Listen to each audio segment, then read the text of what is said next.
All right, let's kick things off with a pretty wild idea. What if a political party had absolutely no platform? Today, we're taking a look at a new group up in Washington state called We the People, and they're basically trying to do just that. They're proposing a total redesign of how a political party even works. And this is the core question their entire model is built on. Just think about that for a second.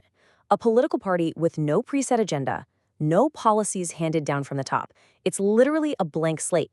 And the members are the ones who get to build the entire thing from the ground up. It's a pretty radical idea, so let's break down exactly how they think they can pull it off. So, who exactly are We the People? In this first part, we're just going to cover the basics of what this new organization is and where it's trying to fit into the political scene. Okay, so at its heart, We the People is officially a new political organization in Washington. And this is a really key point. They aren't trying to reform one of the big parties from the inside. Nope. They are setting themselves up as a totally separate third-party alternative for voters who, might feel like the current system isn't really working for them. Now, the party uses two very specific words to describe itself: decentralized and minimalists. And these aren't just buzzwords they're throwing around. They are absolutely key to understanding how their whole system is supposed to work. So what does that actually mean? Well, according to them, it means power isn't all concentrated at the top with a handful of party leaders. Instead, it's spread out among all the members. They're the ones who get a direct vote on the party's platform, they get to pick the candidates who will run, and they even get to decide how the party's money gets spent. And this slide really puts it in perspective, doesn't it?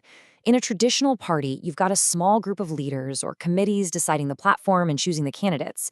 The We the People model just throws that whole idea out the window. Here, every single member gets a direct say through a vote. It's a huge shift from that old representative structure within the party to more of a direct democracy. So this whole decentralized thing is really powered by one simple idea. Let's dig into how the party actually makes its decisions using direct voting. This quote, and it's straight from their website, really nails their main promise. It's simple, but it's a really powerful statement. The key word here is vote. It puts the members right in the driver's seat for the three most critical parts of any political party: what it stands for, who represents it, and where the money goes.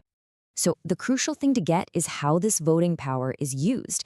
It's not just some vague concept. They've broken it down into these three clear pillars. First, members vote to literally create the official party platform. Second, they vote to choose which candidates get to represent the party. And third, they vote on how the money, the donations and funds they raise, is actually spent. Of course, a model like this lives and dies on one thing: participation. So let's take a look at how the party is actively trying to get people to join in and actually engage with this new system. I mean, to make this whole thing work, they need people, lots of people. On their site, the calls to action are super clear. They need official members to cast votes, they need volunteers to help organize, and they need donors to fund the whole operation. Unlike a traditional party that might just want your vote on election day, this model needs you to be actively involved all the time. It's basically a full-on invitation to build the party yourself. So when you put all the pieces together, what you're really looking at is a fascinating political experiment. It's taking this ancient idea of direct democracy and applying it not to a government, but to the internal engine of a political party. The people don't just pick their representative, they build the entire machine from scratch.